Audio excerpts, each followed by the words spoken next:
ముఖ్యంగా ఈ సంక్రాంతి సందర్భంగా రాష్ట్రంలో ఉన్నటువంటి ప్రజలందరికీ కూడా అష్టైశ్వర్యాలు ఆయురారోగ్యాలు దేవుడు ప్రసాదించాలని కూడా కోరుకుంటా ఉన్నాం. సార్ ఏం డిమాండ్ చేస్తున్నారు ఈ పండగ సాక్షిగా కూటమి ప్రభుత్వం? ఒకటి, పేదవాడికి మంచి జరగాలి, రైతులకు మంచి జరగాలి, మహిళలకు మంచి జరగాలి, యువతకు మంచి జరగాలి అనేటువంటిది ఏ ప్రభుత్వం తాలూకు అయిన ఉద్దేశం. వైద్యం సరైనగా అందించాలని. విద్యకు వస్తే ఫీజు రీయింబర్స్మెంట్ దాదాపు 5,000 కోట్ల రూపాయలు బకాయిలు, వైద్యానికి వస్తే ఆరోగ్యశ్రీ దాదాపు 4,500 కోట్ల రూపాయలు బకాయిలు.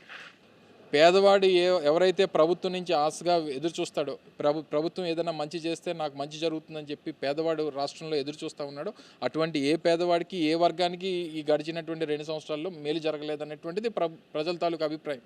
సో కనీసం ఈ సంవత్సరం అన్న 2 సంవత్సరాలు ఇబ్బందులు పడ్డారు. మనం చేసినటువంటి ఈ పరిపాలన వల్ల గడిచినటువంటి 20 మాసాలుగా మనం చేస్తున్నటువంటి పరిపాలన వల్ల రాష్ట్రంలో పేదవాడికి నష్టం జరుగుతూ ఉంది, వివిధ వర్గాలకి నష్టం జరుగుతుందని ఈ సంవత్సరం ఈ పండగ కన్నా వాళ్ళు తెలుసుకోవాలనేటువంటిది మా తాలూకు కోరిక. సో ఇటువంటి జరిగినప్పుడు ప్రజలు ముందుకొచ్చి ఇటువంటి పోరాటాల్లో కలిసి వస్తున్నప్పుడు ప్రభుత్వం తెలుసుకోకపోతే ఎప్పుడు వీరికి కనువిప్పు కలుగుతుంది అనేటువంటిది అందరి తాలూకు ఆలోచన.